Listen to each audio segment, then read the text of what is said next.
Today is May 27th, 2015, and we are interviewing Eldon Lorraine Mixer at the Adams County Courthouse. Mr. Mixer is 93 years old, having been born July 22nd, 1921. My name is Katie Ambler, and I'll be the interviewer. Shannon Niekamp will be the court reporter for this interview. Mr. Mixer, where and when were you born? In Beverly Township. That's as close as I can get in Adams County. Okay. So Beverly Township is part of Adams County, Illinois, is that right? Yeah. Okay. Beverly's in Adams County. There you go. Down below Liberty. Say that again? It's on the other side of Liberty. Thank you. Who and were your parents, and what were their occupations? Well, Harvey Mixer was my dad, and Gladys, her maiden name was Losh, was my mother. He was a farmer. My mother was just a housekeeper. A housewife? Housewife, all yeah. Right. She never, well, she did work after, in her late years in a restaurant, but I never thought about that. What did she do in her later years when she worked? She worked in a restaurant in Clayton. Okay. I don't know the name of it. That's okay. Who are your siblings? My kids? No, your brothers and sisters. Oh, Ermelie, her last name is Wright now. Okay. Can you Wilbur Mixer, Wilbur Ray. He's dead now. He died just recently. I'm sorry. He was 89. He was in Korea. And Mervyn Mixer and Yvonne Smith, my youngest sister. Okay. Did any of, you said that your brother who recently passed served in Korea. Did you have any other siblings that served in the military? Mervyn was in the military during Korea, but he was much younger. He wasn't in Korea, but he was in the military at that time. Any of your other siblings serve? My youngest sister's husband, he was in during Korea. Okay. Gail Smith, Yvonne Smith. My younger sister's husband was in the military. What did you do before you entered military service? I did farm work. And you had an interesting story about how you were drafted. Explain that for us. Well, I was coming home from a date at 10 o'clock on a Sunday evening, and I heard the President announce Pearl Harbor. I was one of that. And when were you drafted? And I was drafted, I was 20 at the time, and I was drafted on after my next birthday. Which branch of the military did you serve in? Well, it was Army Air Force. And based on it being Army Air Force, you served around World War II, is that correct? Right. Right. And can you explain just a little bit about that? About that it started out with the Army, but it became, you were explaining. No, when I was drafted, I didn't enlist in any certain thing. I just let them put them in. They do some kind of a test to see what you're suited for. For some reason I can't think of the name of the test, maybe you know what it is. It's a test to see what you're suited for. So that's what they put me in, was radar. I'd never even heard of it before. And what was the highest rank that you achieved? T5. Okay. Do you recall your first days in the service? What do you remember about them? My first days in the service? Well, I was in the air base there at Belleville for my first place, and I had the mumps. They put me in the hospital for 10 days. That was about the first thing that happened. So after you got out of the hospital... Then they sent me to Camp Crowder for basic training. And Camp Crowder is where? Missouri. Okay. Is it in Joplin? Joplin, yeah. Okay. Down there by Joplin. Okay. What was your feeling about Camp Crowder? What do you remember? They had the best barracks, or the best living conditions of any place I was, and the best food of any place I was. Where did you get? Where did you go after you left Camp Crowder? How long were you? Let me back up a minute. How long were you at Camp Crowder? Oh, let's see. I was there till about April, I think. I remember. So that would have been about. Let's see. No, I wasn't there that long. Was it about 3 months? Probably about 3 months. Okay. And from there, where did you go? Drewfield, Florida. Okay. Just by Tampa. Right. And what was Drewfield. your assignment? It was radar. So this was I like. took radar. I was in a radar platoon.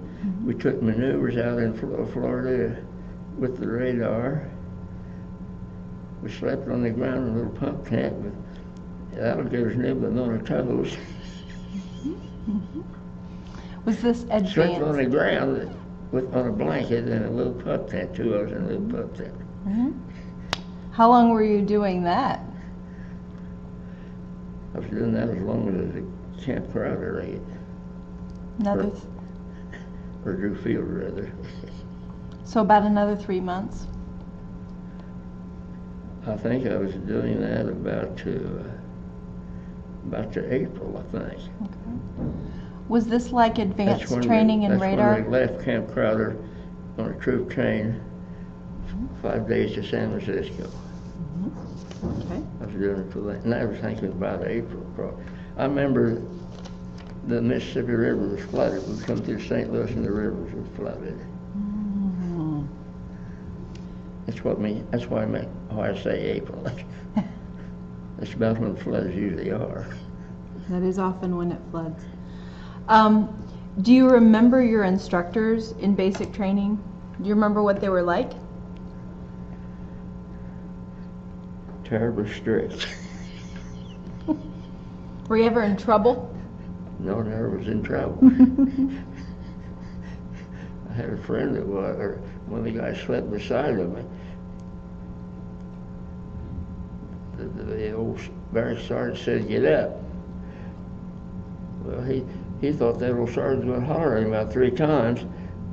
He come in about 2 minutes later and said, "Everybody out," and he was still in bed, and it was cold out there. He said, "Take your clothes with you. You can put them on out there." Ooh.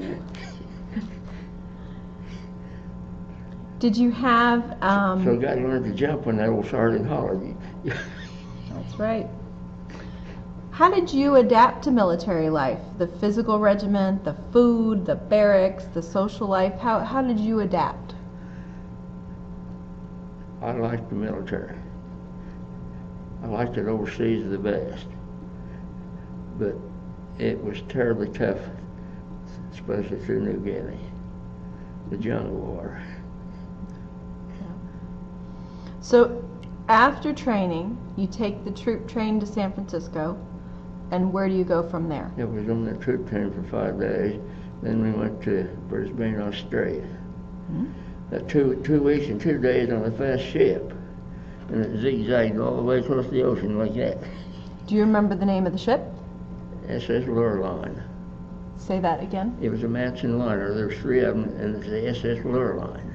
Okay. Lurline. Okay. What do you remember upon your arrival in Australia in Brisbane? I wasn't there very long, maybe 2 weeks till we went to Port Moresby, New Guinea. Okay. So you were in Brisbane only a couple of weeks before you got to Port Moresby? I would guess something like that, yeah. Okay. And what are your impression of Port Moresby? Well, that was the capital of the Australian part of New Guinea. Mm-hmm. The first thing I remember, a Japanese soldier gave up and come in. And we asked him if he thought we'd get the Philippines back. He said, "You'll never guess what he said." He said, "You may get the Philippines, but you'll never get California." Interesting. They had been told that they had California. So this... That was to make him feel good. Really? Interesting. We didn't tell him the difference. We didn't tell him nothing. We wanted him to talk. And he talked English just like we did. Mm-hmm. Sure. What was the weather like there in New Guinea?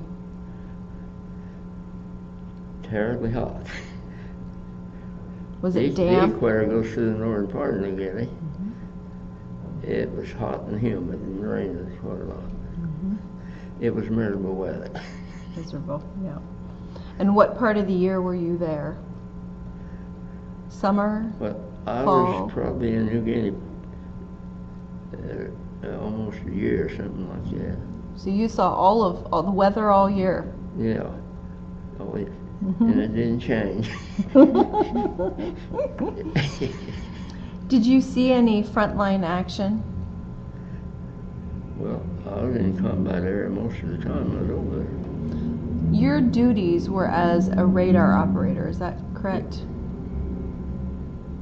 It was, when I went over there it was, but soon I got to Port Moresby to change me to Company A, from Company B to Company A, to send up this information center that nobody had ever did before. Okay, let's back up a minute. When you were part of Company B, what did you do exactly? I was a radar in a radar platoon operator in Company B. So you were tracking American and Japanese ships? Yeah, aircraft. Aircraft, I'm Or sorry, apologize. We could track ships on the ocean if they weren't too far away, Okay. if they pick them up. Sure. But the main thing was we tracked all flights, ours and the Japanese both. Okay. Our planes had a pip on them that showed up different. You could tell the difference. So in the radar you could tell what kind of a... You could tell whose plane you was tracking. Okay. And when you were transferred to Company A, what was different about that job? What did you do differently? You said it was an information center. Yeah. I showed you the picture here of that information center. Mm-hmm. That's a picture in here. Okay. I had a son, my older son, been in radar ever since he got out of high school. Mm-hmm. Like father, like son. And he's going to retire at the end of this year, he said. Mm-hmm. He was in the Air Force 20 years, but he worked for the military ever since he retired.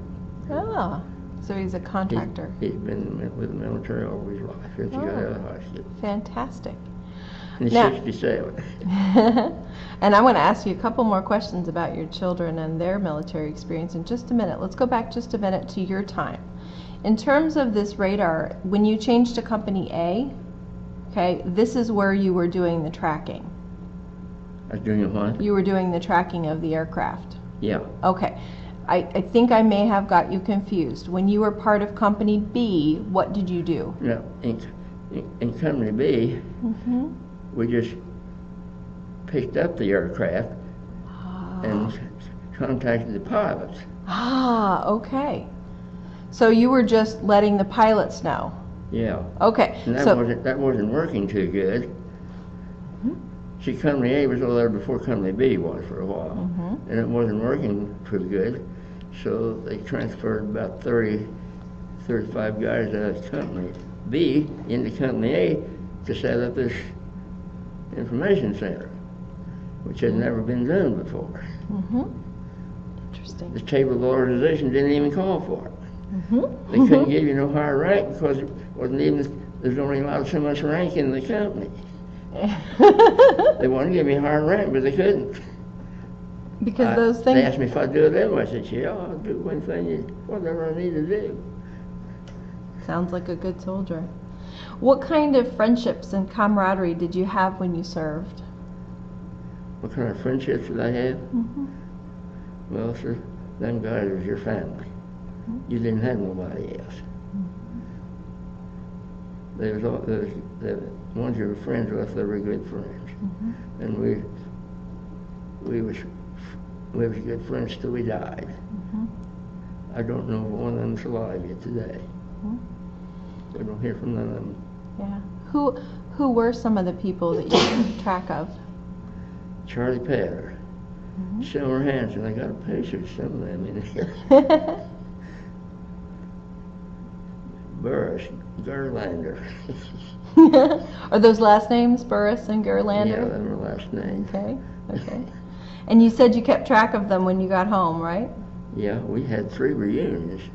Fantastic. And Pop Hedinger, he was one too, and some of them come and visited me. We visited each other some.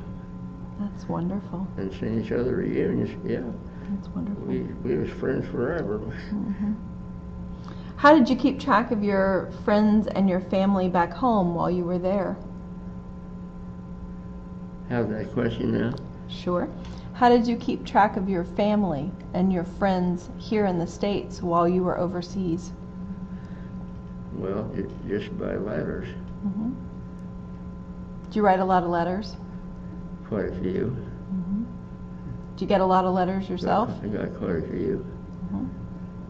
Okay. Got a few Christmas presents. What came in the Christmas presents? Well, usually cookies, things like that. They sent them a month before Christmas. We got them a month after Christmas. In other words, they were fresh. Yeah.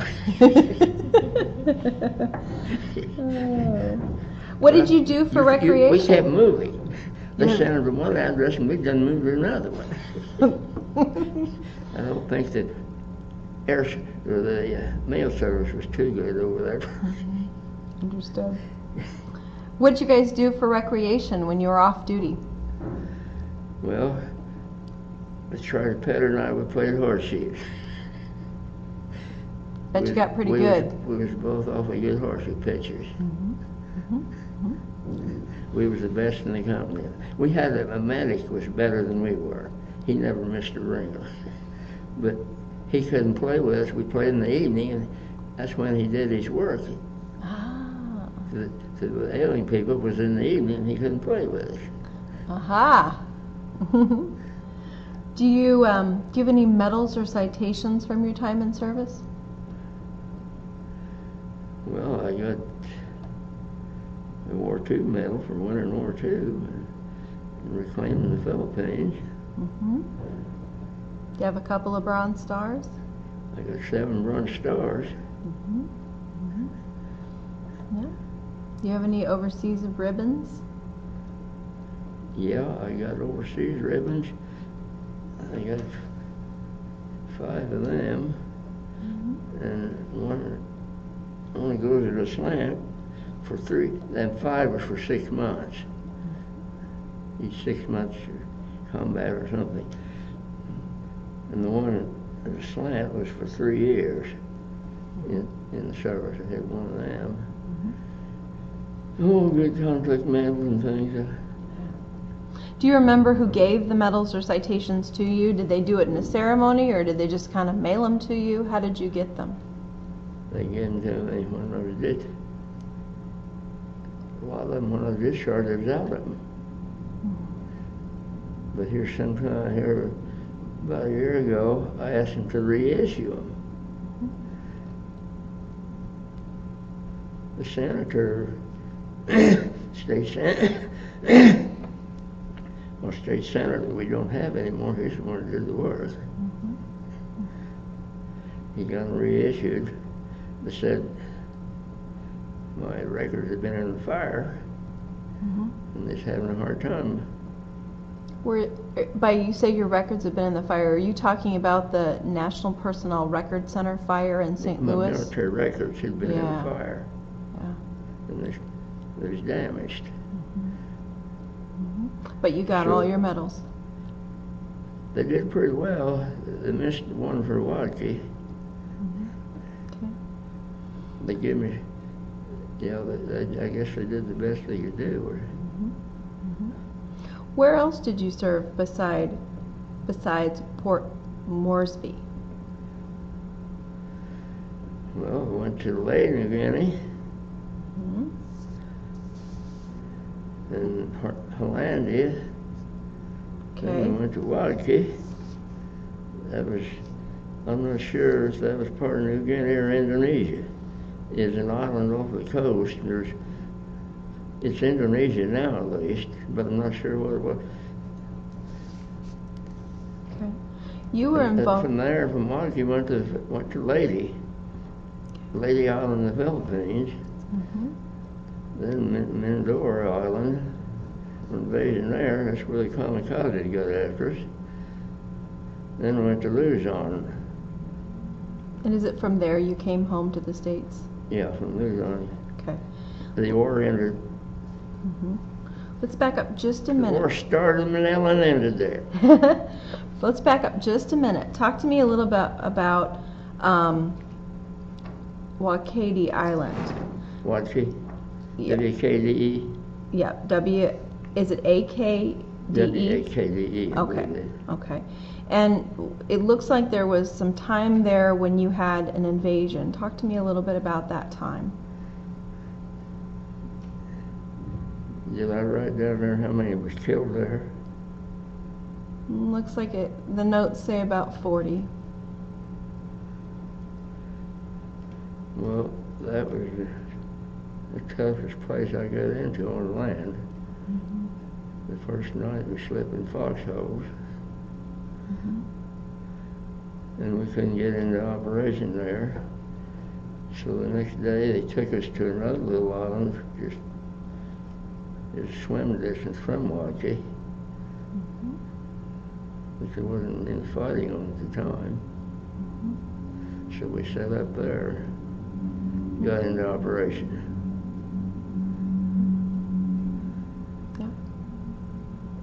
What was There were going on? 700 and some Japanese on that island that had all killed before.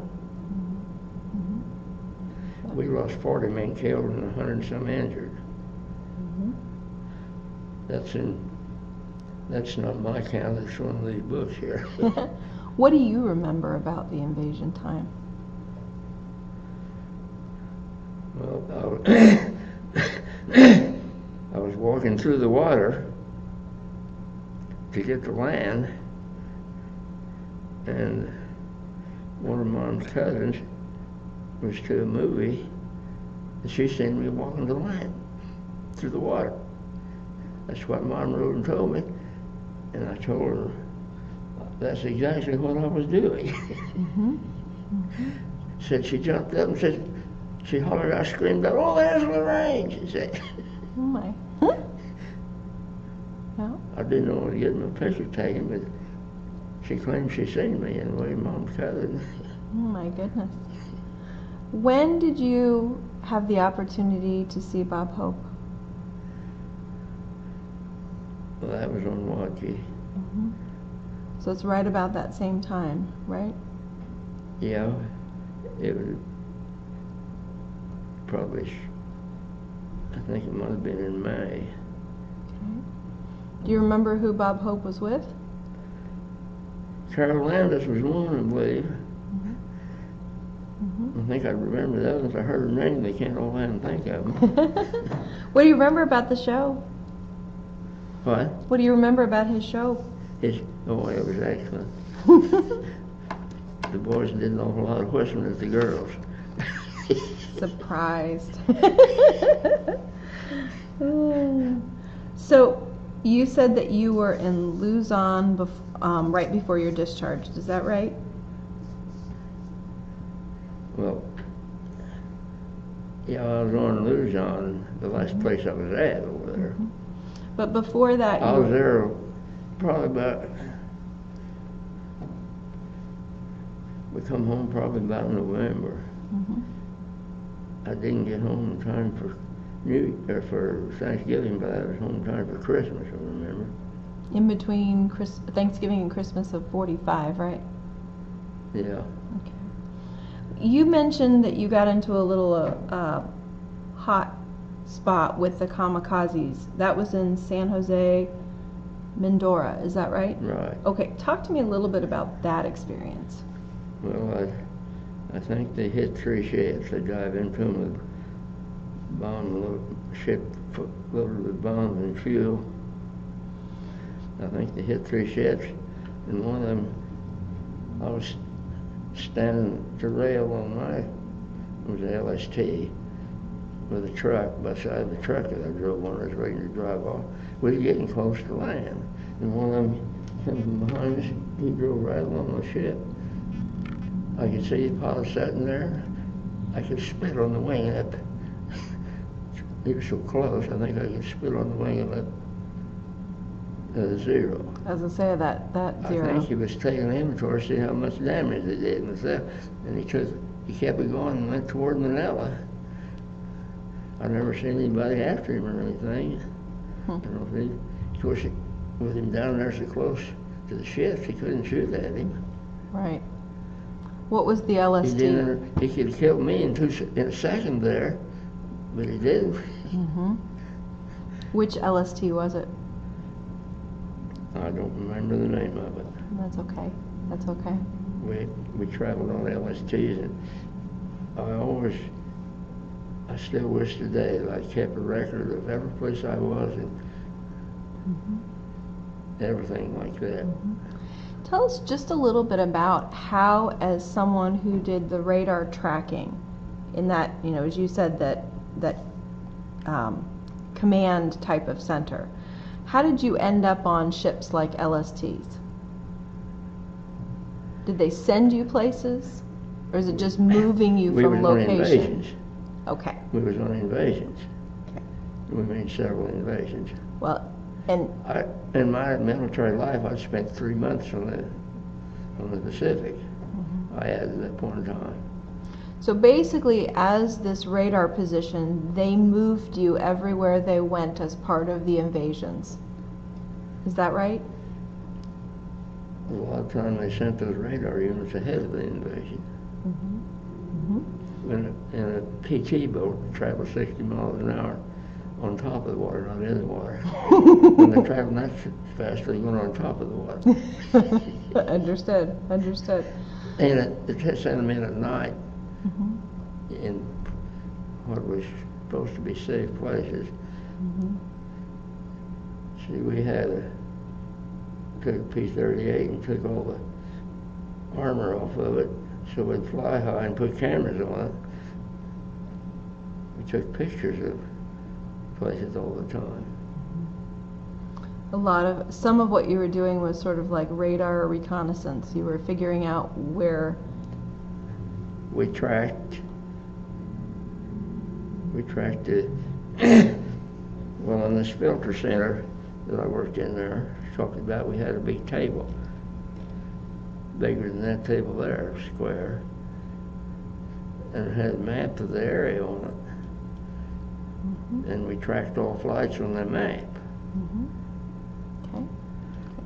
Okay. Those radar, we had 6 radars, our company did, and there's 6 guys standing through on each side of that table, tracking those flights. That's the reports from each radar. One man took a report from his radar. Makes sense. When you separated, was it part of South Clark Field in Manila? Was that the last place you were overseas? I was north of Clark Field. Okay. At Clark Field in Manila, up there by the Lane Gang Golf. Okay. And did you travel? Clark Field's north of Manila. It's probably about 150 miles from Manila where we was, probably. Okay. 150 miles north. 150 miles north of Manila, probably. On Luzon. Okay. And when you separated, did you come home by way of sea? Yeah, I come home on a ship. The Albert T. Mayo, I think, was the name of it. Say that again? Albert T. Mayo. Ah, Albert T. It was Mayo. a new ship. Oh, nice. And we left from Manila. Okay. What do you remember about returning home? Well, it was so hot. I was sleeping on the top deck, and a lot of us were. somebody come along, stepped on the hat. So I had to run to get patched up. Mm-hmm. How did you... That's the way we traveled on them LSTs too. Mm-hmm. We just, Elizabeth got a picture of her somewhere. Mm-hmm. I was on the LST. Mm-hmm. That's landing, LST means landing ship tank. They had landing craft infantry also. Mm-hmm. How did your family and your community that you returned home to receive you when you returned? Well, they didn't ask me many questions. I remember one of my cousins asked me a question I didn't appreciate, and I didn't give him a good answer. Mm. What did he ask you? He said, "Did you kill any Japanese? Did you kill any Japanese?" Oh, that about made me mad. That was the worst thing he could have said. Yeah, understood. How was the rest of your family? How was your... I told him I'd probably help with this radar business. Yeah. Probably if you got killed. The program was not to kill Japanese. Mm-hmm. The program is to win the war, destroy their war equipment, and win the war. Mm-hmm. They never told me once. I never heard them say once, kill Japanese. Mm-hmm. Right. We didn't particularly want to kill Japanese, but we did want to win the war. Outmaneuver. Wanted to destroy their equipment. Mm-hmm. Mm-hmm. That's the reason they had to quit. They run out of war equipment. Mm-hmm. That's one reason they had to quit anyway. What kind of things were you specifically targeting in terms of equipment? What were you hoping to destroy? Well, we were destroying planes. Mm-hmm. We destroyed them on the ground when we could. Right. Sitting on airfields shoot them or... up Yeah. and shoot them out of the air. Mm-hmm. Now, we don't know how many we destroyed on the ground. That's what my book says. Mm-hmm. But it says from the air we shot down 2,547. Every pilot had to take a picture, prove that he shot one down. Mm-hmm. And then he could put that plaque on his plane for every one he shot down. Mm-hmm. And your job in radar was to help them do that, right? Yeah. Okay. Okay. Yeah, we told them where the Japanese planes were. Right. That was what we were supposed to do. How'd you Tell them when they was coming. How did you adjust to civilian life? Well, for a while I wished I was back in the military. Mm-hmm. What made you want to go back? I had a job waiting for me. I didn't have to look for a job. I had one waiting for me. What did you do? I did farm work. I worked for my cousin. One of my cousins lived just farming. Mm-hmm. Mm-hmm. Is that what you have done since separating from the military? Or you mostly do farm work, or did you have another career? Yeah, I farmed on my own for 40 years. And where was your farm located? It was near Liberty. Mm-hmm. Liberty address. Mm-hmm. Do you belong to other veteran service organizations? American Legion. Mm-hmm. I've been a Legion member for 70 years. Oh, wow. That's impressive. They gave me an award just recently. Sure. They gave me one for 50. They gave me a jacket for 50 years. What'd they give you for 70? For 70, they gave me another award. Or for 60 years, they gave me an award. And for 70, they gave me another award for 70, signed by the national commander. Nice. In Washington, D.C. So what other things have you done since you separated from military service? That's about all I've done. I retired and bought a new house in Liberty and lived there for 26 years. Mm-hmm. Mm-hmm. When you were in combat and when you were going through these invasions, did you have something that you took with you or that you carried with you that was special or had for good luck?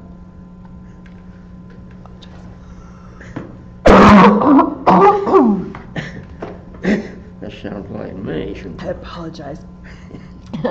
I'll start over. When you were in combat and when you were spending your time in New Guinea, did you have something that you took with you that was a good luck charm or something from home? Well, can't think of any good luck charm. I wish I took a camera with me. I got a lot of pictures, but one of my friends had a camera and he developed another thing. He had a little business. So he had a little work on the side. He was smarter than I was. And he was selling the pictures or giving it to us or something. Do you always have plenty of supplies, everything you needed? Were there shortages? Yeah, I'd say there were shortages. Like what kind of things? Well, food was pretty short. Like, what were you limited to? What do you remember about what? In the beginning of the war over there, war equipment was pretty short. But the program was to win the European war first. So they was trying to get that one out of the way. They're sending most of the stuff there. That's one reason the Japanese drove us all the way back to Australia. They almost, in a little bit longer, if we hadn't got there when they did, they'd have been in Australia. So the Australians were tickled to death to see us. They're still tickled. Glad we showed up. What was the food that you remember like? What did you guys eat? We had carrots was dehydrated, potatoes were dehydrated. We had no fresh foods, no fresh meat, no fresh nothing. Powdered milk? Powdered milk. Them things all come from the military. They weren't available before. The milk and the powdered potatoes are still available. I don't know why there's not any carrots available now. They hardly carrots were good. Really? They fed us a lot of them. I think carrots were supposed to be good for your eyes. And our work was hard on your eyes and all the heat and everything too. Reading radars was hard on your eyes. That's why you needed carrots. Yeah. Do you, I know you guys played horseshoes. What else did you guys do to entertain yourself on your off time? Well, we played ball some, softball some, at different times when we could. Did you just play with your group, or did you travel with ball teams? Just in the area, just with different companies in the area. What position did you play? We had a team in our company. We had the best pitcher over there, Frankie Rising, down there from East St. Louis. He could burn it over the plate. Nobody could hit it. What position did you play? I have pitched a little when he wasn't available, and he played first base. First base. Did you take any leave time while you were there? Did you ever take travel away from service? From New Guinea, we were supposed to got home before we went over there. I never got home the whole war. From the time I went in till I got out. But the ones that didn't get, I wasn't the only one that didn't get to go home, but there's about a plane load, that's 20 or 30 of us. They gave us, from New Guinea, they gave us a leave to go back to New Guinea back to Australia for 10 days. Did you do that? I did. So what did you do with your 10 days? Well, the USO took care of us. They furnished a place to sleep, they furnished us food. It didn't have to spend a penny for nothing. They flew us, the Air Force flew us down there.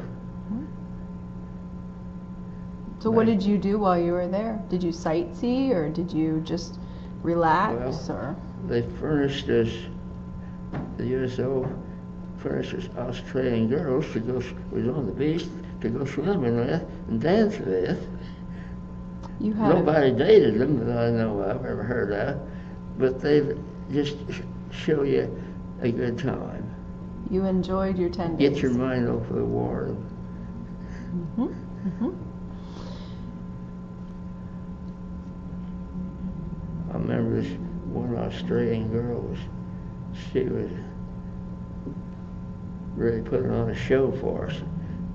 She was entertaining you. Pretty soon, the elastic in her pants broke and dropped to the floor. That was probably unintentional.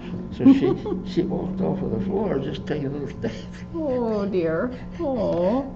She didn't feel forward pulling back up or nothing. Oh. I didn't know what to do. I didn't know, so I just stood there and looked stupid. Understood. But during the war, there was no rubber, you know. Mm-hmm. We couldn't get rubber. Australia couldn't get rubber. All the rubber was in Indonesia, and the Japanese had it. Ah. And the quinine also. They had the quinine. It was all in Indonesia. So things like skirt elastics were rare. That's for sure. I guess they developed something out of soybeans, I think. But it wasn't as good as rubber. But it was better than nothing. Better than nothing, that's right. What do you... Silk was, you couldn't get no silk during the war either. It was, they used it for parachutes. Certainly. How do your military experiences, do you think, affect your life? Well, I think everybody, boys and girls both, wouldn't hurt them to have a little military experience. I never knew if they ever hurt anybody. I think it makes a better person out of you. What is it about the military experience that you think brings out good things in people?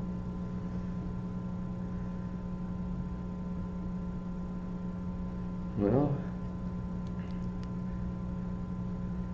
I think you learn what the flag is. You don't know the meaning of the flag till you've been in the military. If you fought for it, you know the meaning of the flag. Mm-hmm. I think that's the biggest thing. Are there other life lessons that you feel like you learned from the military? Well,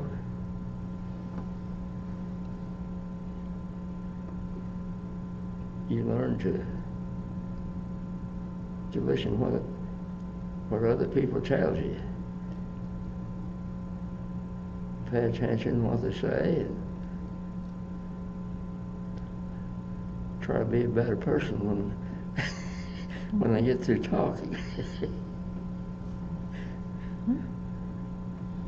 Has the military service impacted the way you feel about war or the military in general? Well, I think there will always be wars.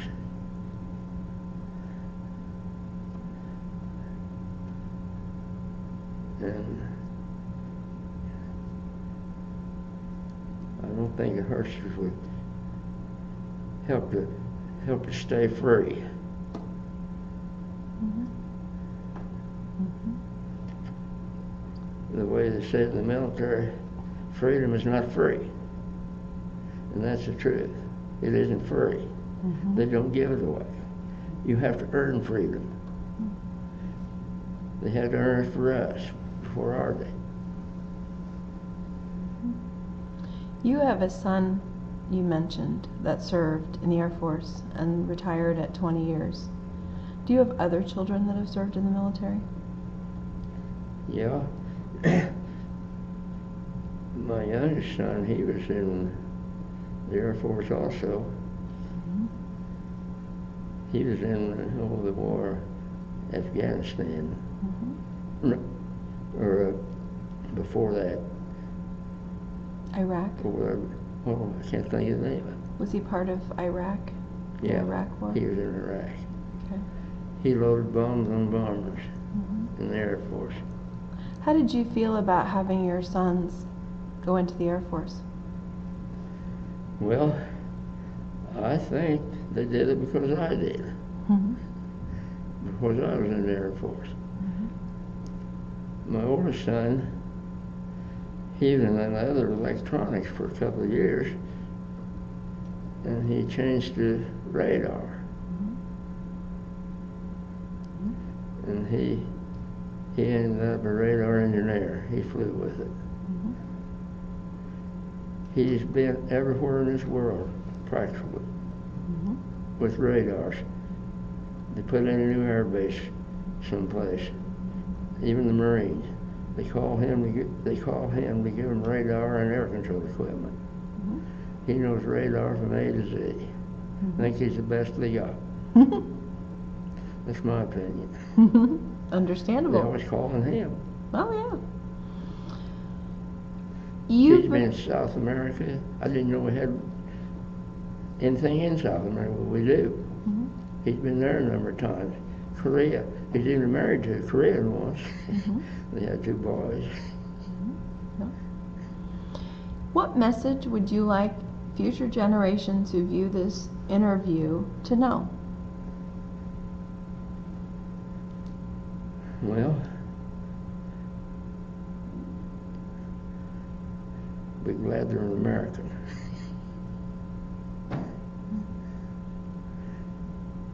Appreciate our freedom. And don't be afraid to thank people that's been in the military or in the military. You've been on the honor flight, is that right? Yeah, I've been on honor flight. When did you do that? It's been several years ago. I'm a charter member of honor flight. How did you feel about the experience? I helped get started. Bob Dole started that after he got out of politics, and he wrote me 3 different letters and asked me to help get started. We got a thing in there in the billfold. And they gave me a plaque to hang on the wall for the honor for it too. How do you feel about getting that set up or helping to get that set up for other veterans? For what now? How do you feel about getting that set up and helping get the honor flight set up for other veterans? Well, it's a wonderful trip. I think they should do it when they have an opportunity to do it.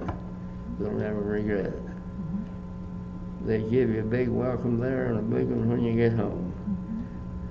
We got home at 1 o'clock in the morning, and there wasn't room for any more people to stand out there when we got off of it. Eldon, is there anything... I'm sorry. They introduced every one of us as we got off. And they really clapped. Navy, when we got over there was a bunch of young Navy guys who greeted us, and they were sharp. And there was a couple bunches of school kids there that greeted us. And they would just line up to greet us. Them girls and boys both would. They just, I got pictures of them in there. Fantastic. They really treated you nice.